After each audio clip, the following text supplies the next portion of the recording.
नमस्कार मित्रों, आज के इस वीडियो में एक बार फिर से आप सभी का बहुत बहुत हार्दिक स्वागत है। हम आशा करते हैं कि आप सभी स्वस्थ होंगे, मस्त होंगे और पूरी तरह से अपनी तैयारी में व्यस्त होंगे। तो मित्रों, आज के इस वीडियो में हम हिंदी साहित्य इतिहास के अंतर्गत कुछ महत्वपूर्ण और संभावित प्रश्नों को व्याख्यात्मक तरीके से हल करेंगे और इसके साथ ही ट्रिक की सहायता से याद करने का भी प्रयास करेंगे। तो हम आशा करते हैं कि वीडियो आप सबके लिए बहुत ही महत्वपूर्ण होने वाला है, इसलिए इस वीडियो को आप लोग अंत तक जरूर देखें। चैनल पर नए हैं तो चैनल को सब्सक्राइब कर लें और इसके साथ अगर आपको थोड़ा सा भी उचित लगे तो इस वीडियो को अपने जो परिचित लोग हैं उनके पास भी शेयर करें। तो जैसा कि स्क्रीन पर आप देख पा रहे हैं, प्रश्न संख्या 1 है कि अवधु गगन मंडल घर कीजिए, यह पंक्ति किस कवि की है? ए कबीर, बी गुरु नानक, सी रायदास या फिर विकल्प डी मलुकदास। तो ढेर सारे भाई बहनों का जवाब भी आ गया। अक्सर विकल्प को लॉक किया जाए, विकल्प ए कबीरदास इज राइट आंसर, है ना। कि अवधु गगन मंडल घर कीजिए, पंक्ति अवधु गगन मंडल घर कीजिए, कबीरदास, ध्यान में रखिएगा। और कबीरदास से एक प्रश्न ये भी बनता है कि कबीरदास की रचना बीजक है। बीजक के 3 भाग हैं, साखी, शबद, रामायणी, ये भी आप ध्यान में रख लीजिएगा। गृहस्थ थे, इनकी पत्नी का नाम लोई था, पुत्र का नाम कमाल और पुत्री का नाम कमाली था। ठीक है, चलिए प्रश्न संख्या 2 है कि प्रभु जी तुम चंदन हम पानी, पंक्ति किस कवि से संबंधित है? ए रायदास, बी कबीरदास, सी गुरु नानक या फिर विकल्प डी मलुकदास। तो ढेर सारे भाई बहनों का जवाब भी आ गया। फटाफट किस विकल्प को लॉक किया जाए, तो विकल्प ये रायदास इज राइट आंसर, है ना। कि प्रभु जी तुम चंदन हो हम पानी है, ऐसी हमारी राय है, ऐसी हमारी राय है कि प्रभु जी तुम चंदन हो हम पानी है। और दूसरी एक और इनकी बड़ी महत्वपूर्ण पंक्ति है कि मन है चंगा तो कटौती में गंगा। अब मन चंगा है तो कटौती में गंगा है, ऐसी भी हमारी राय है। तो राय फार रायदास को ध्यान में रख लीजिएगा। ठीक है, चलिए प्रश्न संख्या 3 है कि प्रेमाश्रय शाखा से जुड़े कवि हैं। अब प्रेमाश्रय शाखा से जुड़े कवि कौन से हैं? ये कबीर, बी जायसी, सी तुलसी या फिर विकल्प डी सूरदास। तो ढेर सारे भाई बहनों का जवाब भी आ गया। अक्सर विकल्प बी को लॉक किया जाए, विकल्प B Jayasi is right answer. ठीक है, चलिए प्रश्न संख्या 4 है कि पूर्व मध्यकाल को एक अन्य नाम से भी जाना जाता है ना। अब आपको जवाब देना है कि पूर्व मध्यकाल को एक अन्य किस नाम से जाना जाता है? ये भक्तिकाल, बी रीतकाल, सी आदिकाल या फिर विकल्प डी भारतेंदु युग। तो प्रश्न संख्या 4 का ढेर सारे भाई बहनों ने जवाब दे दिया कि बिल्कुल पूर्व मध्यकाल को भक्तिकाल और बिल्कुल उत्तर मध्यकाल को रीतिकाल के नाम से जाना जाता था। तो जिन भाई बहनों का जवाब विकल्प ये है, बिल्कुल सही जवाब।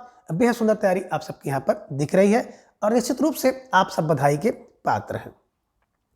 प्रश्न संख्या 5, उत्तर मध्यकाल का एक अन्य नाम, ए रीतिकाल, बी भक्तिकाल, सी आदिकाल या फिर विकल्प डी है द्विवेदी युग।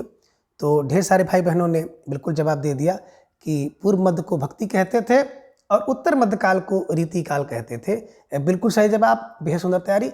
और ये मित्रों छोटे छोटे प्रश्न हैं, परीक्षा के दृष्टिकोण से महत्वपूर्ण होते हैं और बिल्कुल आप सबको इसका पता होना चाहिए। कभी कभी यही छोटा प्रश्न भी जल्दीबाजी में गलत हो जाता है, तो ये ध्यान में रखिएगा। मेरे द्वारा ढेर सारी प्रश्नोत्तरी कराई गई हैं, उसके बावजूद भी कुछ ऐसे प्रश्न हैं जो मुझसे छूट गए हैं या उस पर हमने ध्यान नहीं दिया, तो ऐसे प्रश्नों को भी हम लोग इस प्रश्नोत्तरी के माध्यम से जानने का प्रयास करेंगे। ठीक है, चलिए प्रश्न संख्या 6 है कि श्री संप्रदाय की स्थापना किसने की? ए रामानुजाचार्य, बी मध्वाचार्य, श्री विष्णु स्वामी या फिर विकल्प डी निम्बार्काचार्य। तो ढेर सारे भाई बहनों का जवाब भी आ गया। अक्सर विकल्प ए को लॉक किया जाए, है ना। Ramanujacharya is right answer, Shri Ramanujacharya. तो श्री रामानुजाचार्य, है ना, श्री संप्रदाय की स्थापना श्री रामानुजाचार्य ने किया है। ठीक है, चलिए प्रश्न संख्या 7 है कि रघुनाथ चरित पुस्तक के लेखक ए बामन भट्टन है, बी मुरारी, सी राजशेखर या फिर विकल्प डी जयदेव। तो जवाब आपको देना प्रश्न संख्या 7 का और ढेर सारे भाई बहनों का जवाब भी आ गया कि बामन भट्टन इज राइट आंसर, यानी कि बामन भट्ट इज राइट आंसर, है ना। रघुनाथ चरित भट्ट से सुना दीजिए। और कौन सुनाता है? बामन सुनाता है। बामन माने ब्राह्मण, ध्यान में रख लीजिएगा कि रघुनाथ के चरित्र को बामन भट्ट से सुनाते हैं। तो बामन भट्ट ध्यान में रख लीजिएगा, स्टार लगाकर इसे अपने नोटबुक में छाप लीजिएगा। ठीक है, चलिए प्रश्न संख्या 8 है कि राम रक्षा स्रोत की स्थापना किसने की? ए रामानंद, बी कबीरदास, सी तुलसीदास या फिर विकल्प डी केशव दास। तो जवाब आप सबको देना है कि राम रक्षा स्रोत, है ना, किसके की स्थापना किसने की है? और ढेर सारे भाई बहनों का जवाब भी आ गया, कि रामानंद, है ना। जो राम में आनंद होंगे वही क्या करेंगे, राम रक्षा का स्रोत करेंगे। ये ध्यान में रख लीजिएगा, वेरी वेरी मोस्ट इंपॉर्टेंट प्रश्न है, परीक्षा में पूछा जा सकता है। ठीक है, चलिए अब प्रश्न संख्या 9 है कि रामायणी किसकी रचना है। प्यारा सा प्रश्न आपकी स्क्रीन पर। ए कबीर, बी तुलसी, सी सूरदास या फिर विकल्प डी बिहारी। तो ढेर सारे भाई बहनों का जवाब भी आ गया कि रामायणी जो है ना, साकी सगद रामायणी कबीरदास जी की रचना है, बीजक, और इसी बीजक का भाग है रामायणी। ये ध्यान में रखिएगा, जो कि दोहा और चौपाई में लिखी गई है ना। साखी दोहा में है, शब्द पद में है, और जो रामायणी है तो बिल्कुल दोहा और चौपाई में है, और रचना बीजक, और बीजक के 3 भाग हैं। ठीक है, चलिए प्रश्न संख्या 10 है कि कबीर ग्रंथावली पुस्तक की रचना किसने की। ये बाबू सुंदरदास, बी हजारी प्रसाद द्विवेदी, सी आचार्य रामचंद्र शुक्ल या फिर विकल्प डी महावीर प्रसाद द्विवेदी। तो ढेर सारे भाई बहनों का जवाब भी आ गया, सर विकल्प को ला किया जाए, विकल्प ए बाबू श्याम सुंदर दास इज राइट आंसर, है ना। देखिए कबीर ग्रंथावली, तो कबीर का ग्रंथ सुंदर है, सुंदर फार श्याम सुंदर दास जी को ध्यान में रख लीजिएगा, है ना। कबीर की ग्रंथ सुंदर है, सुंदर श्याम सुंदर दास। ठीक है, चलिए प्रश्न संख्या 11 है कि दोहा कोश के रचयिता कौन है। ए कढ़ापा, बी गोरखनाथ, सी लुईपा या फिर विकल्प डी सरहपा। तो ढेर सारे भाई बहनों का जवाब भी आ गया, दोहा कोश तो सर का है, दोहा कोश तो सर का है, सर फार सरहपा को ध्यान में रख लीजिएगा। ठीक है, चलिए प्रश्न संख्या 12 है कि अष्टछाप की रचना इनमें से किसने की है। ए बल्लभाचार्य, बी नंददास, सी नाभादास या फिर विकल्प डी विट्ठल दास। तो ढेर सारे भाई बहनों का जवाब बड़े तेजी के साथ आ गया, अक्सर विकल्प डी को लाग किया जाए, विट्ठल दास इज राइट आंसर। अष्ट विष्ट, अष्ट बिट्ठ, अष्टछाप बिट्ठ, विट्ठल दास, ध्यान में रख लीजिएगा। ठीक है, चलिए प्रश्न संख्या 13 है कि हिंदी साहित्य का पहला इतिहास ग्रंथ किसने लिखा। ए गासा दत्तासी, बी रामचंद्र शुक्ल, सी मिश्र बंधु या फिर विकल्प डी जॉर्ज गियर्सन। तो ढेर सारे भाई बहनों का जवाब आ गया, अक्सर विकल्प को लाग किया जाए, गासा दत्तासी इज राइट आंसर, है ना। हिंदी साहित्य का पहला इतिहास किसने लिखा, या हिंदी साहित्य के इतिहास लिखने का सूत्रपात किसने किया, तो गासा दत्तासी महोदय हैं।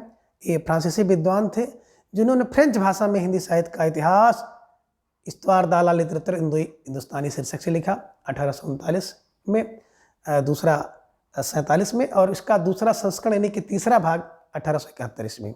ठीक है, चलिए प्रश्न संख्या 14 है कि अष्टछाप की स्थापना किस वर्ष हुई।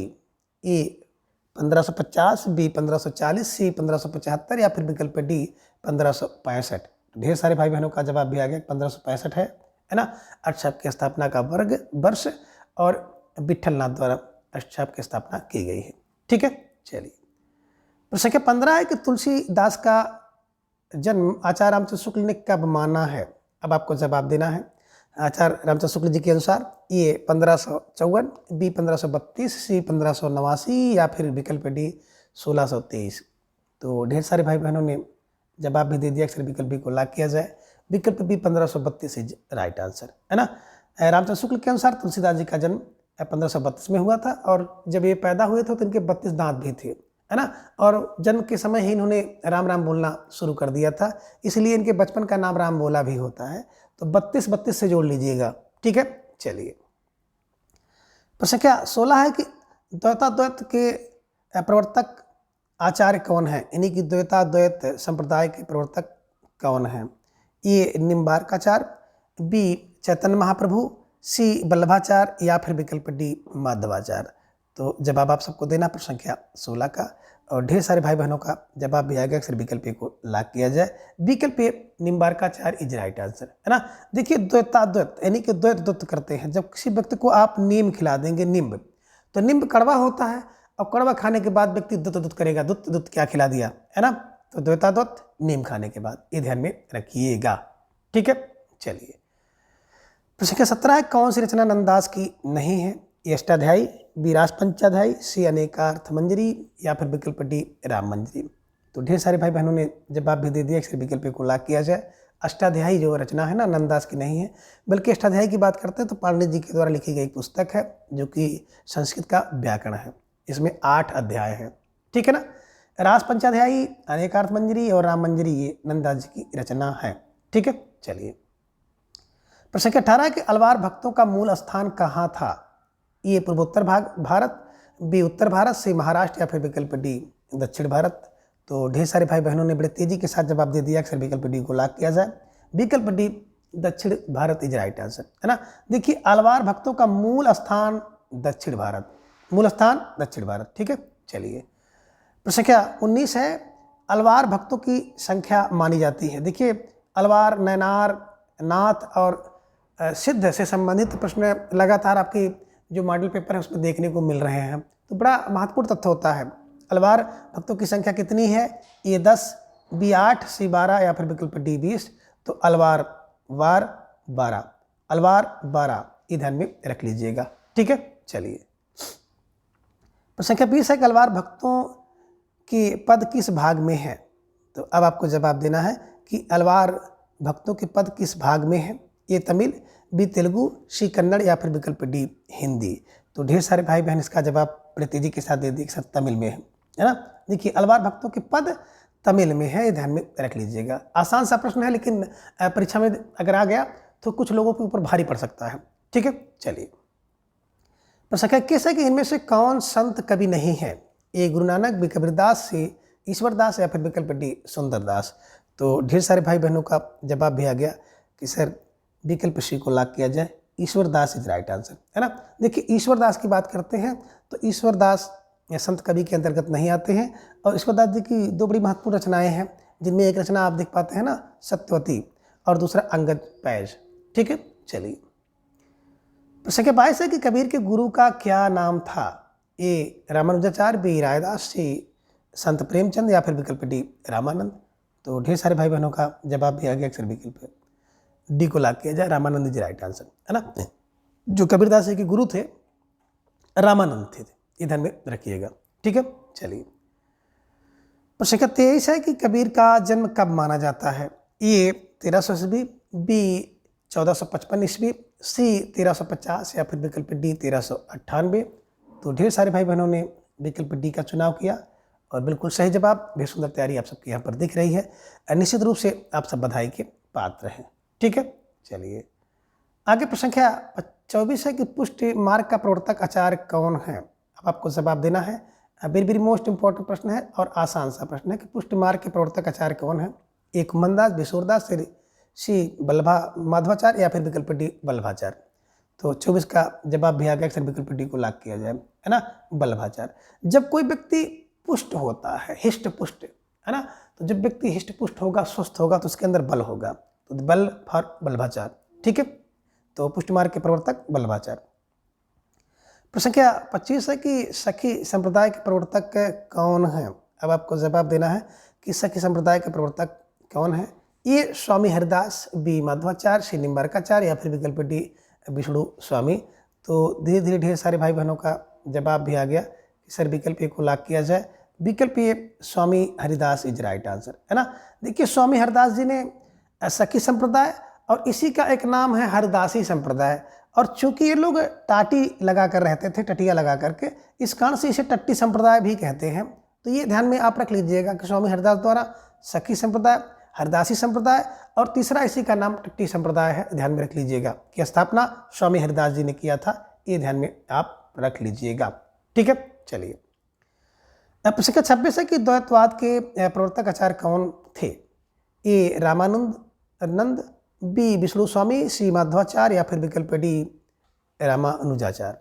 तो अब आपको जवाब देना है प्रश्न संख्या 26 का, और ढेर सारे भाई बहनों का जवाब भी आ गया कि द्वैत है कौन, माधव, द्वैत है माधव, द्वैतवाद बिल्कुल माधवाचार्य, ये ध्यान में आपको रखना है, ठीक है। चलिए प्रश्न संख्या 27 है कि नरसिंह को ईश्वर का प्रमुख अवतार मानने वाले आचार्य कौन थे।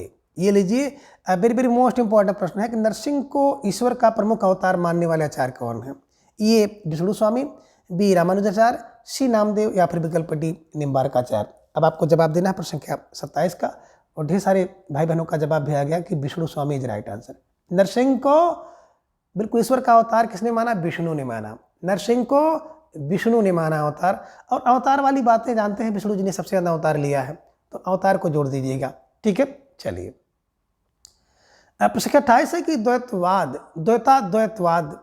के प्रवर्तक आचार्य का क्या नाम है। ए निम्बारकाचार्य, बी विष्णु स्वामी, सी माधवाचार्य या फिर विकल्प डी बल्लभाचार्य। तो इसकी चर्चा अभी आपने किया था ना कि जब कोई व्यक्ति क्या करता है, निम्ब खा लेता है तो दुत दुत करने लगता है। द्वैत द्वैत, ये ध्यान में रख लीजिएगा। और ये प्रश्न एक बार फिर से रिपीट हो चुका है, ये ध्यान में रख लीजिएगा कि निम्ब खाने पर व्यक्ति द्वैत द्वैत करने लगता है, तो द्वैत द्वैतवाद, निम्बार्काचार। ठीक है, चलिए। प्रश्न संख्या 29 है कि संत कवियों के दार्शनिक सिद्धांतों का मूल आधार क्या है। अब जितने भी संत कवि हैं उनका दार्शनिक आधार, उनके दार्शनिक सिद्धांत का मूल आधार क्या है।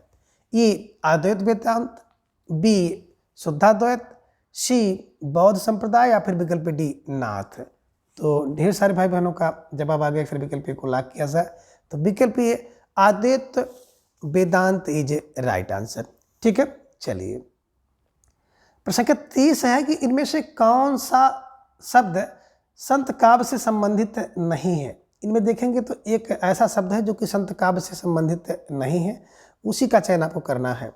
ये कह रहे हैं कि सहज समाधि, बी कुंडलिनी योग, सी मार्फत, या फिर विकल्प डी नाद बिंदु।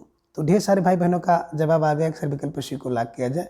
ये संत से संबंधित नहीं है, मार्फत आपत, ये ध्यान में रखिएगा, है ना। तो प्रश्न संख्या 30 का जिन भाई बहनों का जवाब विकल्प सी था, बिल्कुल सही जवाब, सही जवाब, बेहद सुंदर तैयारी। शायद भक्ति, कुंडली और नाद ये संत से संबंधित शब्द हैं। ठीक है, चलिए। प्रश्न संख्या 31 है कि वल्लभाचार्य के पुत्र का क्या नाम था। ये गोसाई मलुकनाथ, बी संत हरिदास, सी नंददास, या फिर विकल्प डी गोस्वामी विट्ठलनाथ। तो ढेर सारे भाई बहनों का जवाब आ गया अक्सर विट्ठल, है ना। वल्लभाचार्य के पुत्र का नाम विट्ठलनाथ था, और यही वो विट्ठलनाथ हैं जिन्होंने अष्टाप की स्थापना 1565 ईस्वी में की थी। तो 4 अपने पिताजी यानी कि वल्लभाचार्य के जो परम शिष्य थे उनको, और 4 इन्होंने अपने खुद के शिष्य को अष्टाप में स्थान दिया था। ठीक है, चलिए। तो संख्या 32 है कि बंगला भाषा में रचित राम कथा का क्या नाम है। ए कृतवास रामायण, बी रंग रामायण, सी अध्यात्म, या फिर विकल्प डी भास्कर रामायण। तो ढेर सारे भाई बहनों का जवाब आ गया कि बंगला में जो राम कथा है ना, कृतिवास, कृतिवास ध्यान में रख लीजिएगा। ठीक है, चलिए। अब प्रश्न संख्या 33 है कि कबीर की पत्नी का क्या नाम था। ये कमाली, बी लोई सिपाही, या फिर विकल्प डी रेवली। तो ढेर सारे भाई बहनों का जवाब आ गया कि सर विकल्प बी को लॉक किया जाए, तो विकल्प बी लोई इज राइट आंसर, है ना। देखिए, बात करते हैं कबीरदास का जन्म 1398 ईस्वी में काशी में हुआ, और मृत्यु 1518 ईस्वी में मगहर में हुई थी। गुरु जी का नाम रामानंद था। एकमात्र रचना है बीजक, बीजक के 3 भाग हैं, साखी शब्द रमैनी।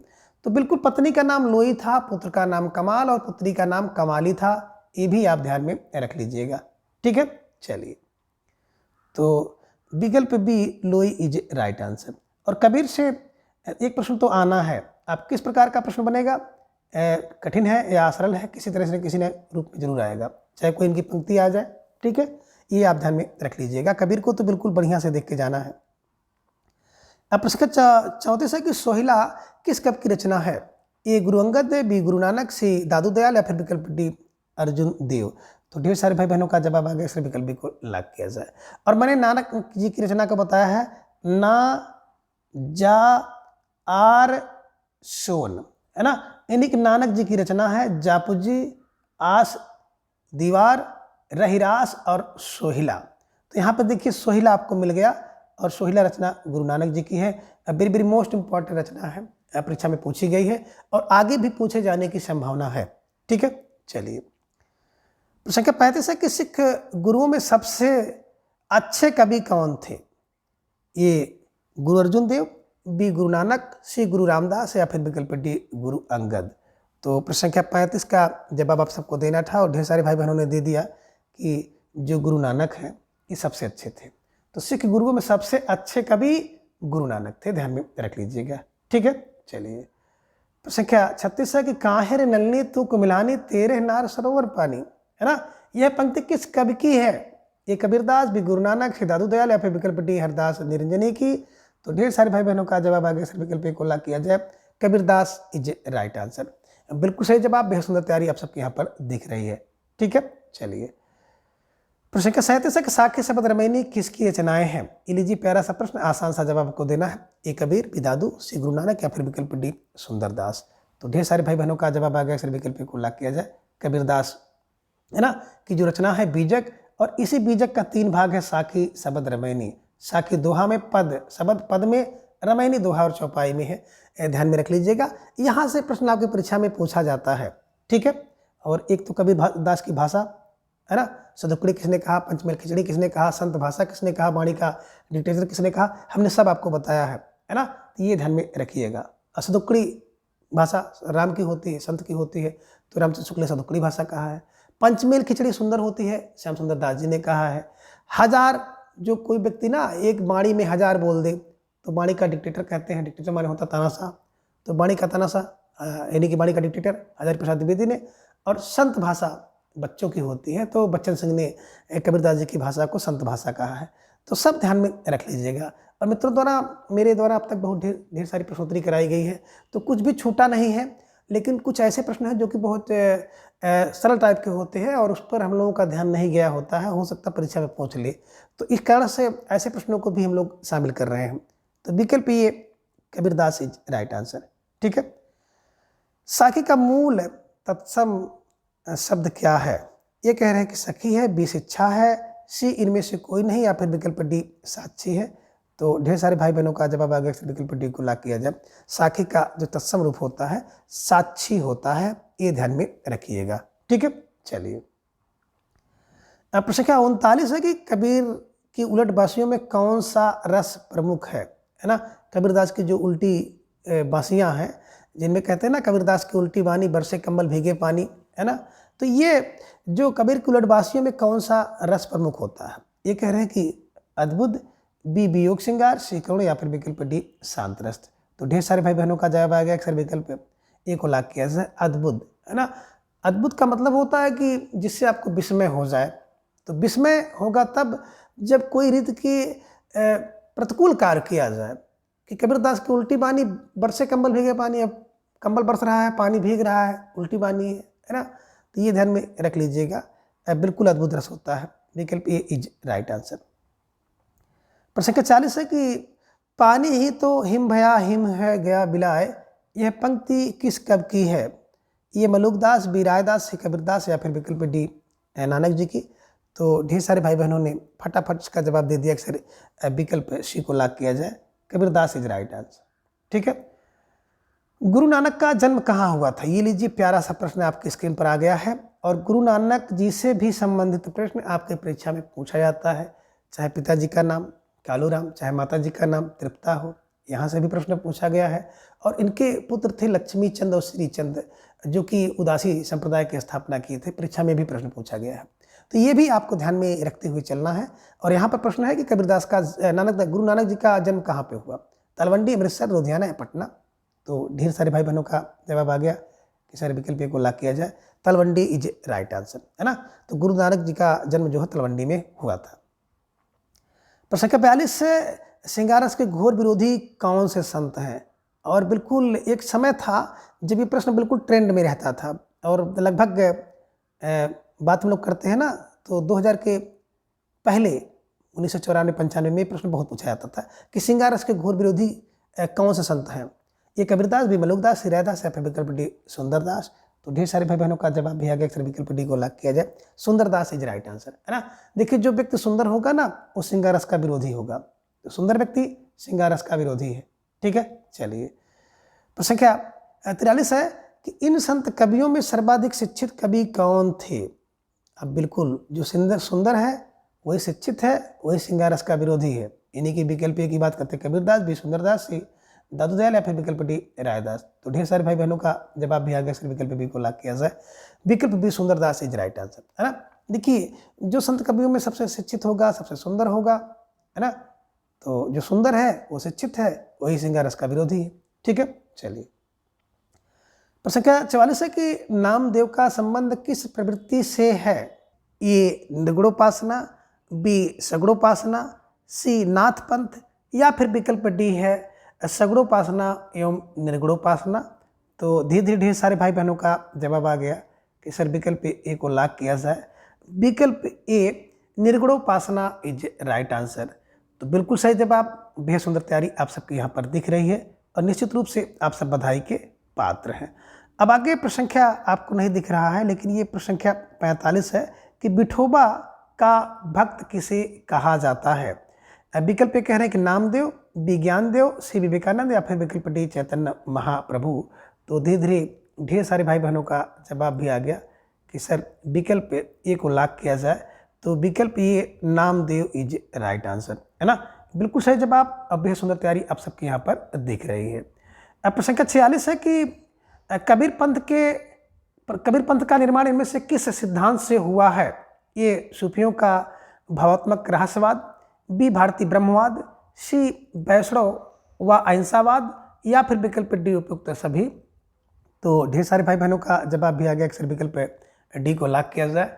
विकल्प डी उपयुक्त सभी इज राइट आंसर, है ना। सूफियों का भावात्मक रहस्यवाद और भारतीय ब्रह्मवाद, वैष्णव का अहिंसावाद, ये तीनों सिद्धांतों के फलस्वरूप जो है कबीर पंथ का निर्माण हुआ। ठीक है, चलिए प्रसंख्या 47 है कि बेमेल को छांटिए। इनमें देखेंगे तो 4 विकल्प आपके सामने हैं, जिनमें से एक बेमेल है, यानी कि सही नहीं है। ए विकल्प ए की बात करते हैं तो हंसावली असायत की रचना ए बेमेल है, बी मधुमालती मंजन की रचना है ए बेमेल है, या फिर विकल्प सी है कि रूप मंजरी आलम की रचना है ए बेमेल है, विकल्प डी चिताई वार्ता नारायण दास की है। तो ढेर सारे भाई बहनों का जवाब भी आ गया कि विकल्प सी को लॉक किया जाए। रूप मंजरी आलम की रचना नहीं है बल्कि नंददास की रचना है, ये ध्यान में रखिएगा, और यही बेमेल था, है ना। रूप मंजरी बिल्कुल आलम की नहीं बल्कि नंददास की रचना है, हंसावली असायत की रचना है, मधुमालती मंजन की है, और चिताई वार्ता नारायण दास की रचना है। सब सही है, लेकिन विकल्प सी यही बेमेल था। ठीक है, चलिए प्रसंख्या 48 है कि कथा रूप मंजरी के लेखक कौन है। ए जान कबी, बी नूर मोहम्मद, सी शेख नबी या फिर विकल्प डी आलम। तो आपको जवाब देना होगा, थोड़ा सा सोच समझकर जवाब दीजिएगा कि कथा रूप मंजरी के लेखक कौन है। और ढेर सारे भाई बहनों का जवाब आगे से विकल्प ए को लॉक किया जाए, तो विकल्प ये जान कबी इज राइट आंसर, है ना।